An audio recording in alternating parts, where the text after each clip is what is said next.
What really happened with your host, Mike Rivero. You're listening to the Republic Broadcasting Network, where you'll find out what the Fukushima's going on. And aloha, America. Welcome back to our show. Hour number 3. The phone lines are open, 800-313-9443.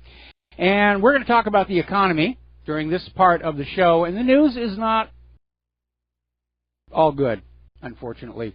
Apparently, according to Fitch, 11 retailers will file for bankruptcy next, including Payless Shoe Source, H.H. Gregg, The Limited, Radio Shack, BCBG, Wet Seal, Gorman's, Eastern Outfitters, and Gander Mountain. And apparently they have all filed for bankruptcy protection through the end of April, which compares with 9 retailers that declared bankruptcy in all of 2016. And they're all getting ready to shutter their stores. I was telling you the other day about when the Radio Shack we had here at the bottom of the hill closed down, and Claire and I went over to the other side of the island, Kaonohi. Their Radio Shack was closing down. And here are the numbers taken from several articles that were posted on what really happened, tracked back to their original sources to verify the accuracy. 1/4 of all Americans cannot pay their monthly bills. A lot of people are being forced to resort to using their credit cards, drowning in even more high-interest debt just to keep the lights on. 44% of the American population have less than $400 in cash with which to deal with an emergency. 90 million Americans cannot find a job and have not been able to find a job for months, if not years. So remind me again how this economy is in a recovery. David Stockman is out there. He's got a forecast. He says the fiscal bloodbath and market crash will occur sometimes this fall between August and November. It has to happen. The only question is when and how desperate the bankers and the government will try and change the rules and rig things to hold it off until somebody else is in office. Now, apparently, a Bloomberg reporter captured a stunning sound bite during last week's event at the American Bankruptcy Institute. And according to judges speaking at an ABI conference Thursday, the U.S. Bankruptcy Court for the Southern District of New York is seeing a sharp rise in bankruptcy cases this year, with Chapter 11 and Chapter 15 filings outpacing the national averages. U.S. Bankruptcy Judge Shelley Chapman said Chapter 11s and Chapter 15s have exploded. The numbers for the bankruptcy court are horrifying. It's starting to come apart because ordinary people do not have money with which to go into the stores and buy things. And it's all starting to come on down because the money junkies can't see that their greed is killing the system. It's killing the goose that has given them so many golden eggs. For an economy to function, the wealth has to be recycled from the top back down to the bottom. That's what keeps it going. When you game the system so that all the wealth flows out of the population and parks itself at the top, the economy cannot function. And that's where we are right now. And until somebody is willing to go up to those money junkies and give them a good poke in the nose and say, wake up, collapse is inevitable.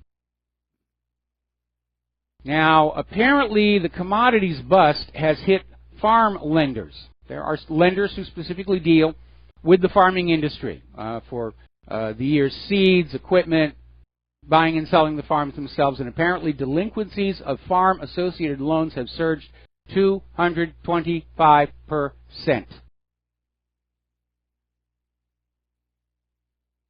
If you want to know who's in control of the economy, nobody.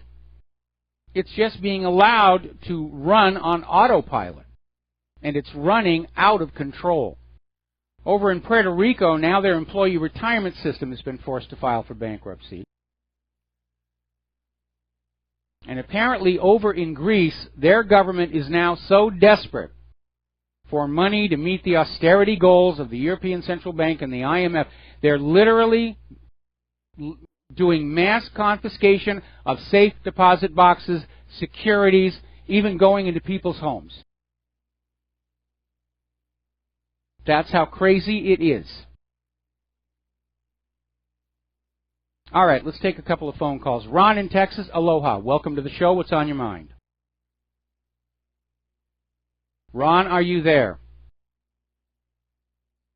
Okay, we're not hearing Ron. Hello, Mike. Can you hear me now? I can hear you now. What is on your mind? Okay, aloha. Thank you. I need help from you and your Rivero's Rangers. I called John Friday, but it was at the last minute to ask him if he had any clue for this. When Trump and Obama had their first meeting, there was a 90-minute meeting, and they had I caught all the press conferences where they were inside the White House. I recall having viewed another video in which they came outside of the White House, and Trump looked completely, his demeanor was completely changed. And I have looked high and low for that video using all kinds of search terms, and I cannot find it. I wonder if you and your Rangers might be able to help. Well, I'll certainly take a look for it, and if I can find it, I will post it after I'm done searching for this Larry Silverstein video, of course. And if any of our members can find it, they can post it to the website as well. So we'll keep a lookout for that. I'm rather surprised Thank you very much. that it would be gone from YouTube this quickly. All right, thanks an awful lot for the phone call. We're going to switch over to Milton in Pennsylvania. Aloha. Welcome to the show. What's on your mind? Yes, Michael, how you doing? Aloha. Question on the economic collapse. People that owe debt, to the banks and for the house and their cars and, the stores and stuff, what would happen to that debt? Well, at some point, if the debt cannot be paid, it has to be written off. And at that point, that's when the banks start getting into trouble. That's what happened back in 2008 when they were coming out with these subprime mortgages, and they were issuing these loans to people who really were not in a position to pay them off, especially when those interest rates left the teaser rate and jumped up. And so the loans would default, the house would foreclose. But again, the entire Federal Reserve System is dependent on debt to perpetuate itself. There always has to be more borrowing and more debt to keep that pyramid going. And that's why when they get into these situations, they start offering loans to anybody. And they loosen the security requirements, and you have the subprime mortgages. Now you've got the subprime auto loan problem. And when they can't find more people to loan money to, or when they can't find more people willing to borrow more money, that's when it all starts coming apart. So everybody would lose their homes, they would lose their cars. That would be the case, right? Well, in theory, yes, but what are you going to do with a foreclosed home if there's nobody with the money to buy it? Same thing with a car. They might just write off the loans, and I would assume that in a collapse that devastating, that the government, rather than risk a civil uprising, is going to come on in and say, all right, we're just going to freeze everything right now until we can sort this mess out. You stay in the home that you have right now. You stay in the car that you have right now. Remember when they froze wages and prices, I think it was back under Nixon, just issued an order saying everything is frozen now until we can figure this out. And I would certainly hope that somebody would do that, possibly say it's time for a jubilee. All debts are forgiven. Let's restart the system. Okay, my one last thing, Michael, and I'll hang up, and you could. I'm not up to speed. I heard you talking about something about them messing with the Medicare, Medicaid, and food stamps. I'm not up to speed on that. If you just go over it real fast. Well, real fast, Donald Trump's new budget is cutting substantial amounts of money from the Medicaid and food stamp programs, and I don't agree with it because we do have a segment of our population who are very fragile, and they do need the support. But what we're seeing here is continuance into the wartime economy, where everything produced by everybody goes to the war machine, and there's going to be a lot of suffering here in the United States. And that's an aspect of the last two world wars a lot of people don't know about. that for those individuals who are not healthy enough to go into the military or find a job at the military factories, there was a lot of homelessness. In World War II, it was hard to see because they were still coming out of the Great Depression. But the wartime economy of World War II actually prolonged the suffering of that depression. Okay. Okay, thank you much, Michael. Keep up the great job. All right, thank you very much. We're going to switch over to Sherry in Fredericksburg. Aloha, welcome to the show. What's on your mind? Aloha, Mike.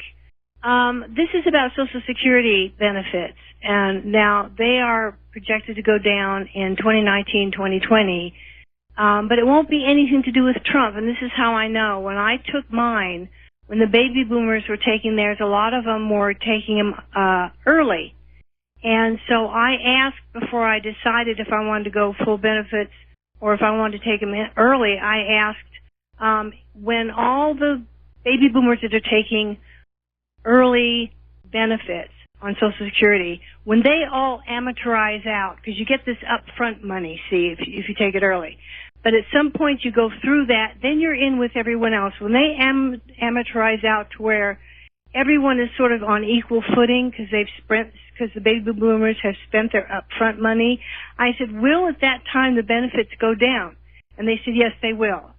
And I said, okay, and they said, you will be this age. Okay, that age is going to be in 2019 or 2020.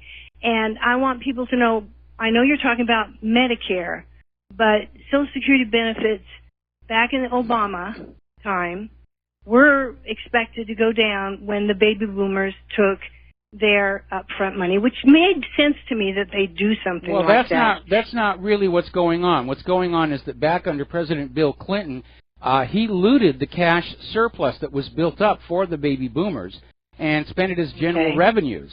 And he basically termed it a loan. There was a special treasury bond that was issued to the Social Security Trust Fund for that money that was taken out.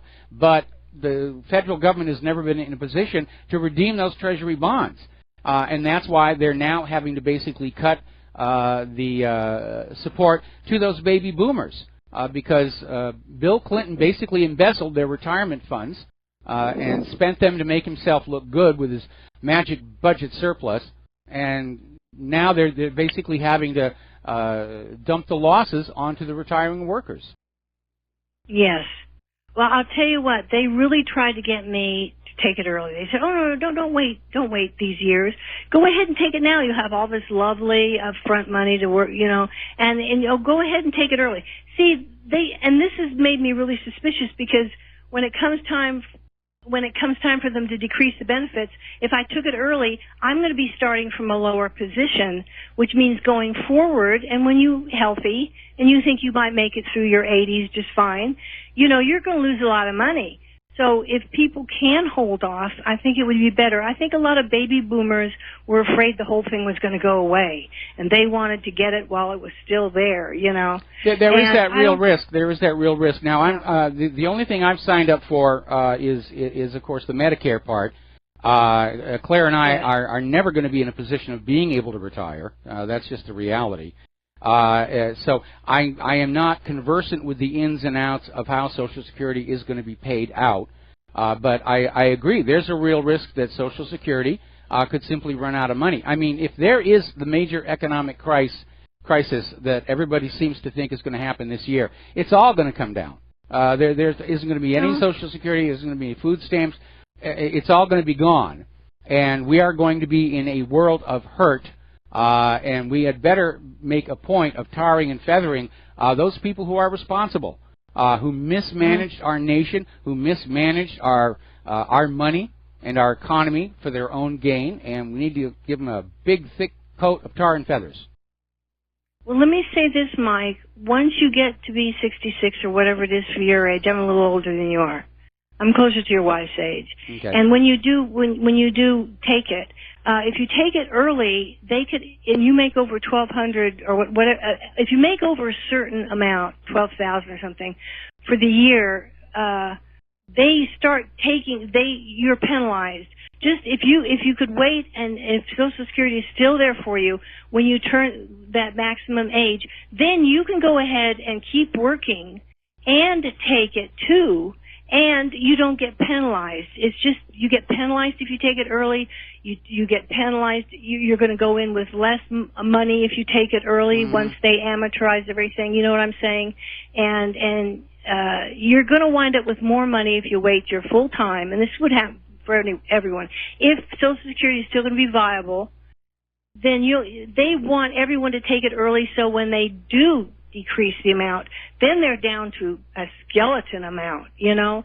And I think it's avoidable if you go full time, and then you can make as much as you want over and above that, and you're not penalized. So I wouldn't exactly write it off yet. There needs to be some kind of a pamphlet or something that lays this all out, because in typical government fashion, it's confusing, it's obfuscated, and certainly we need to understand it a lot more clearly. Trying to get anything clear from this government is very difficult. I still have problems with the copyright website because it just goes on and on and on and on. Anyway, Sherry, we're going to let you go. Sure.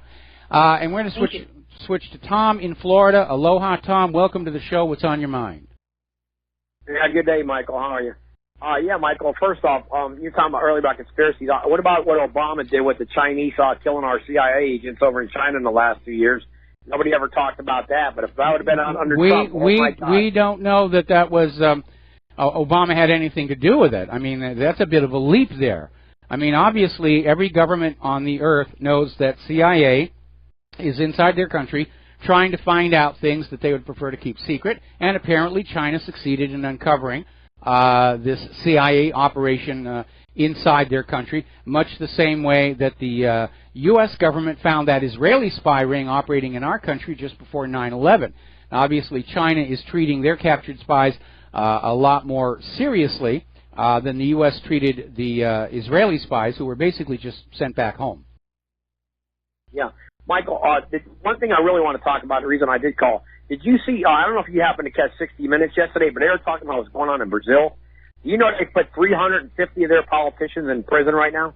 Oh, good. I mean, did you hear what's going on in Brazil? I mean, they're ready to round up the whole government and put them all in jail. Oh, wow, I definitely want to see that. In my life.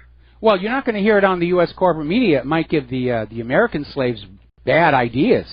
You know, we don't want them knowing about, you know, where there's literally a revolution going on in Brazil over the bad way the Brazilian government has maltreated the Brazilian people, favored the money junkies, and just been corrupt from top to bottom. Good for the Brazilian people. I think it's a great idea. Right. Hey, Michael, one more thing. That lady just called about Social Security. Yeah. You know, about 5 years ago, they used to send you pamphlets every year on your Social Security, and the reason they stopped doing that because they were going to save $7 million over the course of a year for not mailing out mailers. Can you imagine that? So they can save $7 million. They don't want nobody to know what's going on in Social Security. But I remember every year you used to get a pamphlet saying how much you were going to get when you got to a certain age. Yes. It stopped that like 5 years, 6 years ago. So they say, I remember the article. $7 million. I'll never forget. Well, now they're trying to go paperless, and they've set up a new website where you go on in and you have your Social Security number and the password, and everything that you're supposed to be looking at is there. And I used it to get my my Medicare thing pushed through. And I think they're selling our names to advertisers, because ever since I signed up for Medicare, I'm getting all these email advertisements for special large cell phones for seniors with big numbers and buttons, and senior living facilities. I got to tell you, it's really depressing me, because I can't go on pretending I'm sort of an upper middle-aged guy. I'm an old guy now, and I'm not being very dignified and graceful about it. Okay, yeah. Michael, one more thing that's breaking on the news. 650,000 people have visas or overstayed their visas. 650,000. This broke on the news. I saw that Drudge and all that. There's 650,000 people are not, you know, have their visas that are overstaying their visas. Okay, and they grabbed that one Australian girl here in Hawaii. All right, Tom, got to let you go. Got to do a commercial break. And aloha, America. Welcome back to the show. And I'm looking at an email that just came on in from somebody who took their Social Security retirement 10 years ago, and saying that back 10 years ago there was no component about taking money up front.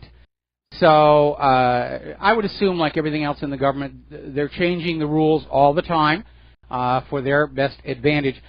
So if you are that AGE and you are having to look at these issues, you really need to do your homework, because there's one guarantee about looking at any government form: it's going to be obfuscated beyond belief. All right, we're taking the phone call. In fact, this is going to be our last phone call for a while. Donna in New Mexico, aloha. Welcome to the show. What's on your mind? Hi, Michael. Thanks for taking my call.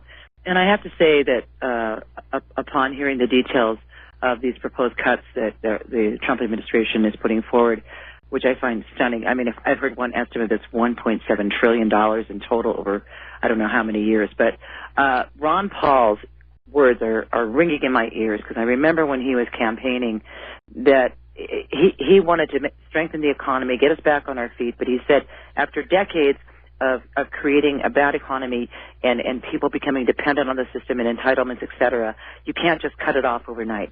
You have to rebuild the economy, and then when people can get jobs, and he said there will always be people that will need it, and you would never cut them off. But at the same time, you can't, when you've created this dependency, you can't just turn off the spigot and say that's it. No, you'd have rioting in the street immediately.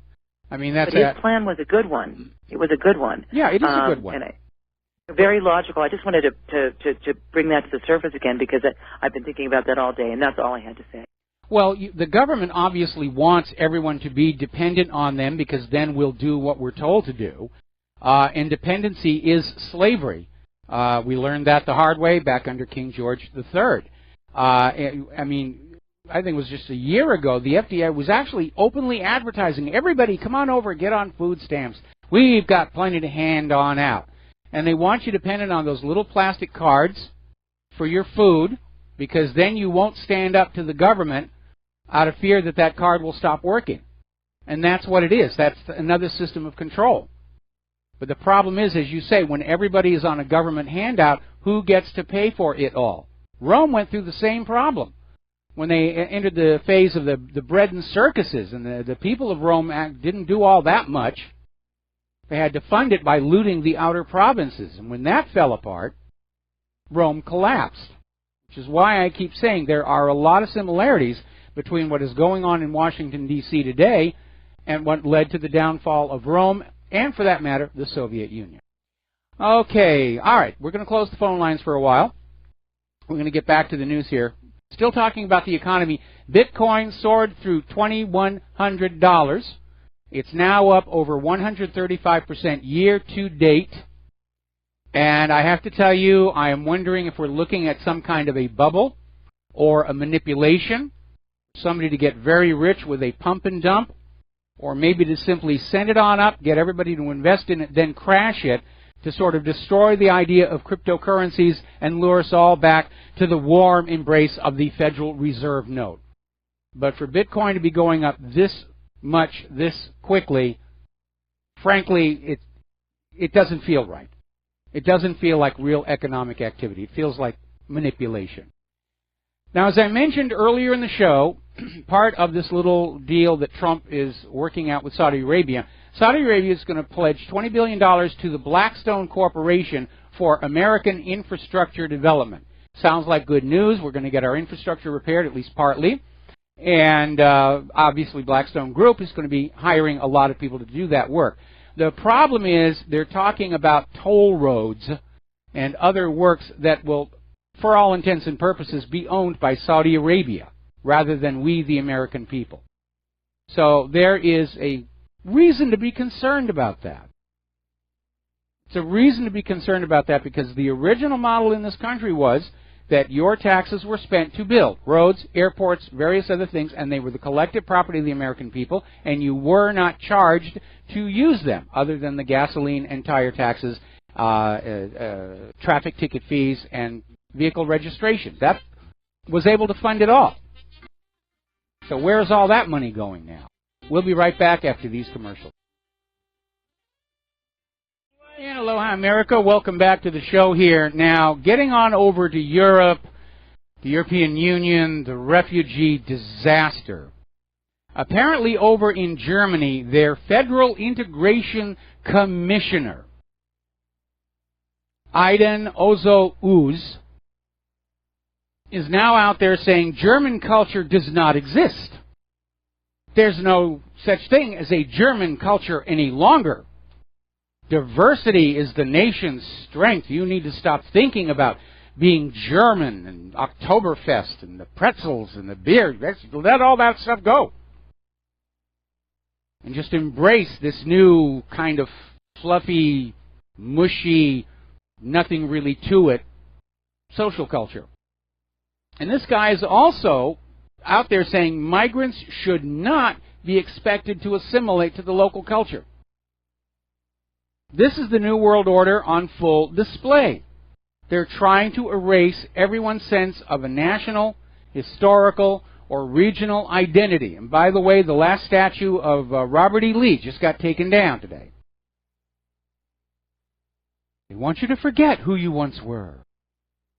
Your mind will be void. You won't have any idea who you are. You won't even know what restroom to be using. But that's okay. We'll tell you from now on who you are and what your purpose in life is.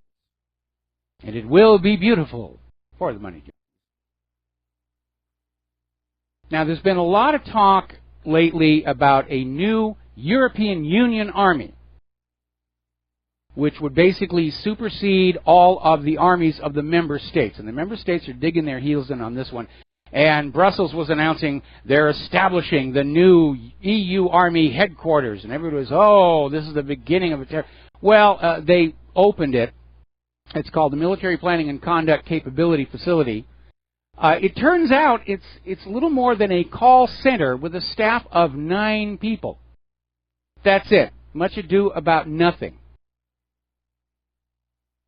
Up in Sweden, as you know, their liberal feminist government is trying very hard to be on board with the open borders policy.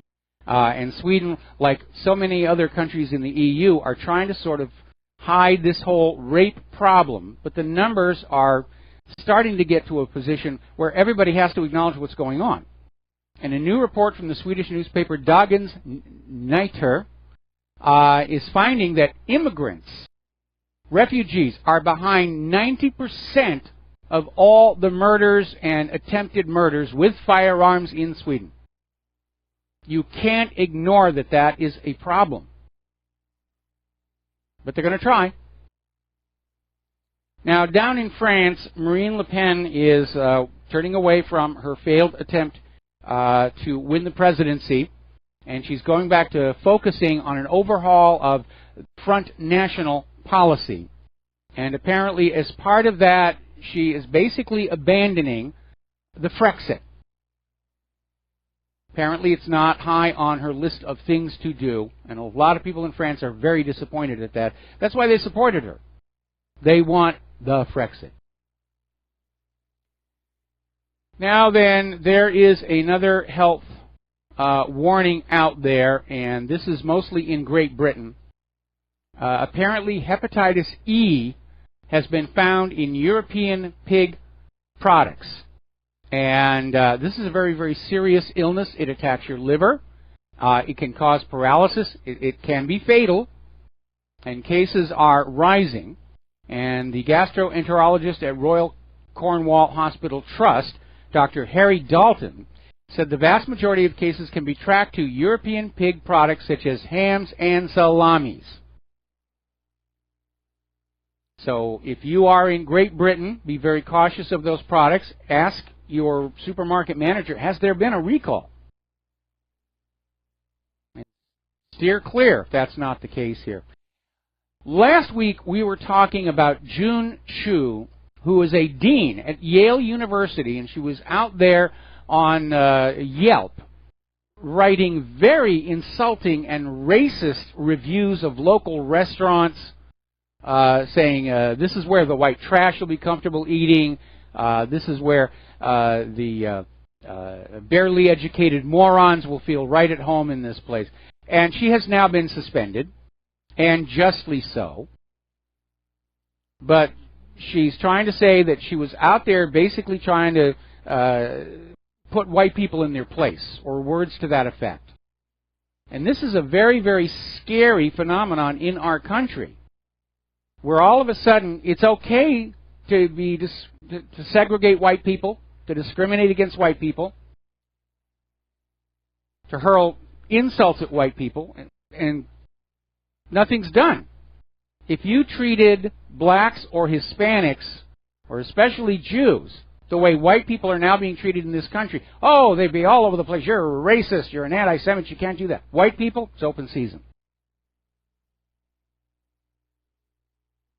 And that is very, very alarming. When you recall what happened in places like Zimbabwe after the end of the apartheid regime, and there was a huge backlash. And all of this is being fanned on this issue of slavery. But nobody alive today was ever a slave on a southern plantation. We're all slaves to that 1044, but that's a different matter. Nobody alive today ever owned a slave. And before you call on in and say, well, your ancestors owned slaves. No, my ancestors ran a station on the Underground Railroad. But they're fanning it, and you need to understand that less than 10% of the white people living in the antebellum South owned slaves. Less than 10%. And they're trying to tarnish everybody with that slave owner smear. And they conveniently forget the over 600,000 white people who died bringing an end to slavery in the antebellum South.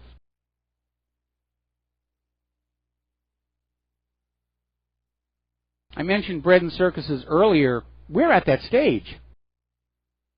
We have a population of young people, the liberal snowflakes, who have discovered that they can get all the things they want just by screaming loud enough for it. Like the masses in the Colosseum.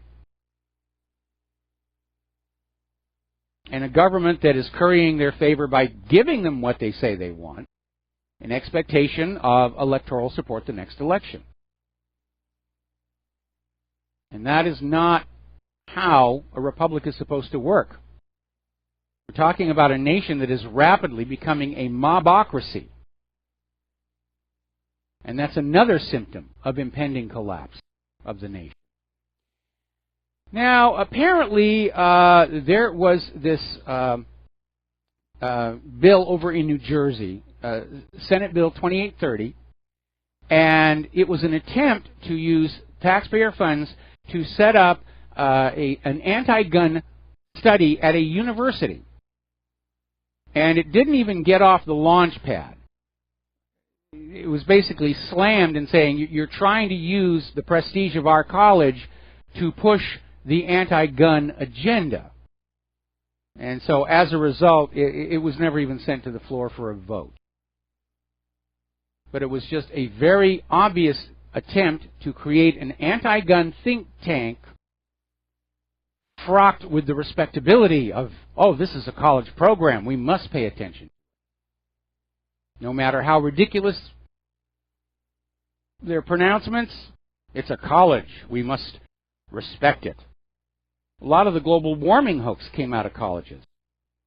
The Hadley Climate Research Unit at the University of East Anglia, Penn State, plus government agencies like NASA and NOAA. We'll just have them put out the propaganda and everybody will say, oh, it's NASA, it must be true. No.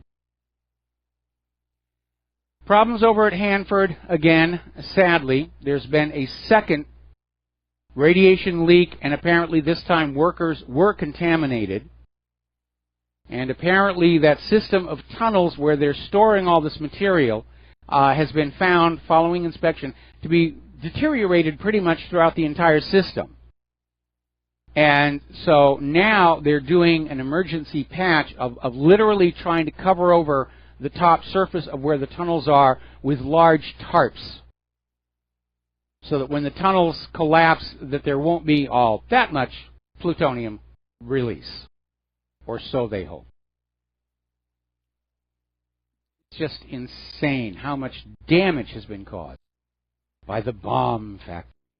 They haven't even detonated the bombs, and already they're poisoning the world. Okay, WikiLeaks is out there with more information about what's going on with the computers. And they're basically saying the CIA now controls your computer. It's wide open to them.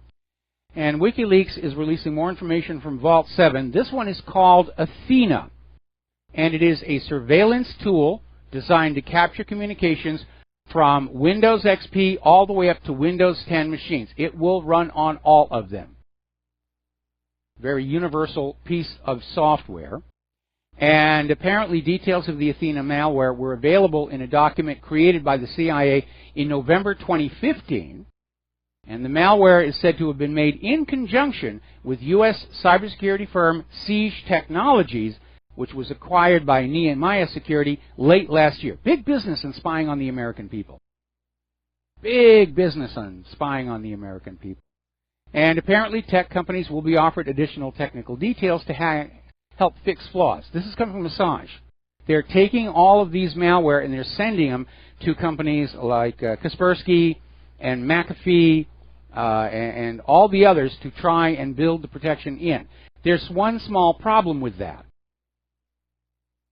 The U.S. government has passed a law where they can go to these security companies and say, you will not detect this malware. It was a big stink back when the FBI came out with Magic Lantern. And all of the security companies, Norton, they were all told, you will keep this invisible to you. And the backflash on that is the cyber criminals realized the Magic Lantern was a magic key through all the security, and they started making their malware to match the signature of Magic Lantern, and they caused a lot of damage. All right, we're going to grab ourselves a phone call. Nico in Southern California, aloha. Welcome to the show. What's on your mind? Aloha, nui, Mike. Aloha. What was on my mind was, I went up to Cal Berkeley over the weekend. I was in the belly of the beast, as it were. Yes. And a friend of mine had graduated with, it was an English, some kind of language arts degree, which is just funny. And a couple of things that concern me about the commencement speech.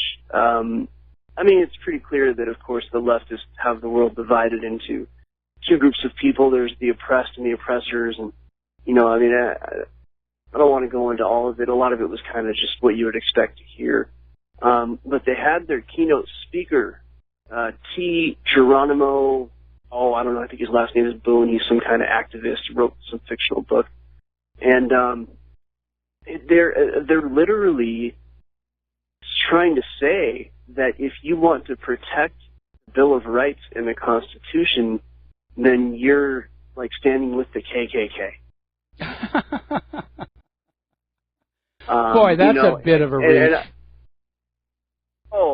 It was, look, the first person spoke, and, I kind of tuned out, and then the next girl got up there and told her story, which mostly was about herself, and I really tuned out. But this guy started speaking, and I'm like, I'm going to pay attention, because I just want to see how far it goes up here at Berkeley. And, man, another thing about that entire city and all the kids on that campus, none of them are freaking smiling, none of them. So everyone's all upset up there. I was at Trader Joe's. I had to make some jokes to make the guy at the cash register laugh. I think these people hate themselves, man. It's the millennials. I think they're a lost cause. I don't think there's anything you can say. I'm just not even talking to them anymore. Yeah. Well, they're basically, without all the political correctness, they're literally being told that your self-value consists in finding things to be offended by. It is. When you're in that kind of a mindset of everything is offensive, then you can't see anything as actually being funny, because anything that's funny to one person will be offensive to somebody else. Even Clint Eastwood is out there saying we've lost our national sense of humor, and he was making a comment that in today's PC culture, he couldn't make the movie Dirty Harry, and he's absolutely right, because there were a lot of stereotypes in there, but the situation is that Dirty Harry was a work of fiction. And we shouldn't take works of fiction all that seriously. But we have way too many people running around our culture whose entire sense of self-valuation is always finding something to be offended about. And they are very useful tools for trying to shut a culture down intellectually by saying, don't think what you're thinking might offend somebody. Don't say anything, it might offend somebody, and eventually you just stop functioning. You just sit there and wait for somebody to give you an instruction. Well, it's funny you should say it that way, because the actual professor, the dean, whoever he was, the head indoctrinator is what I call him.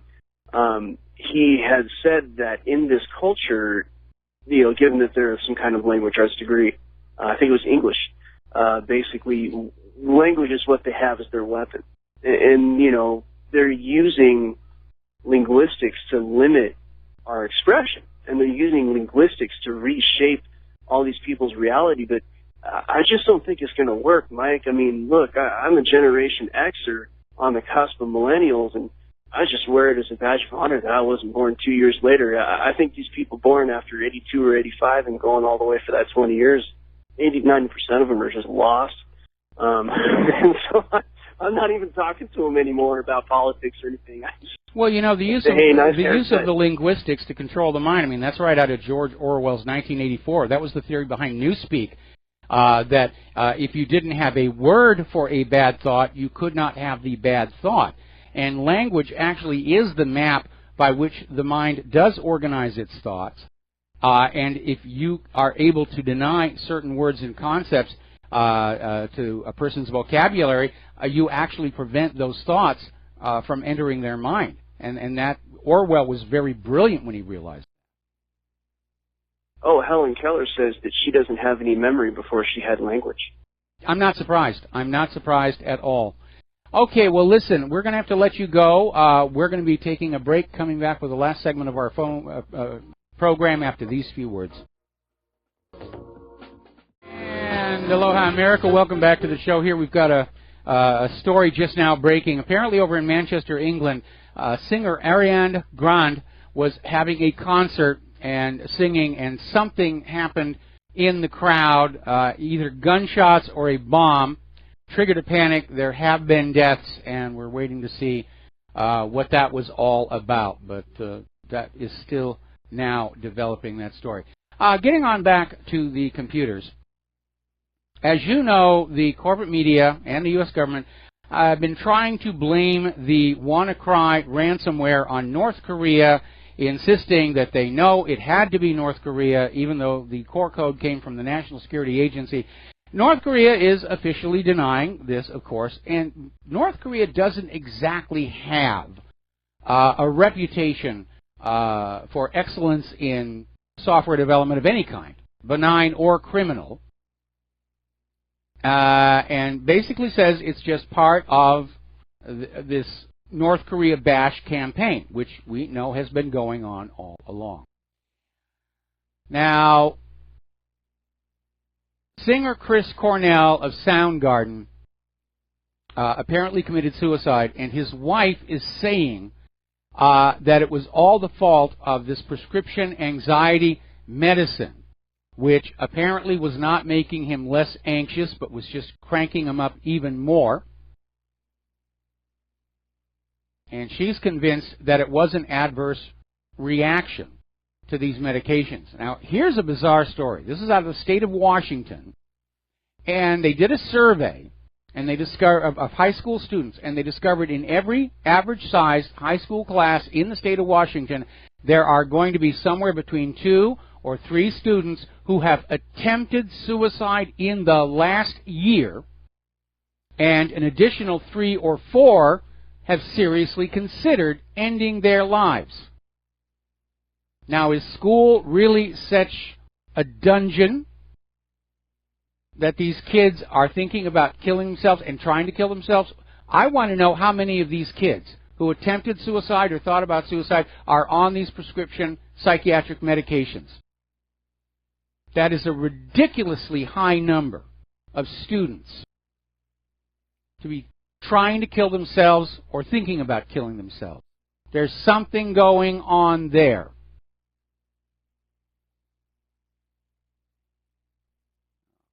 Now,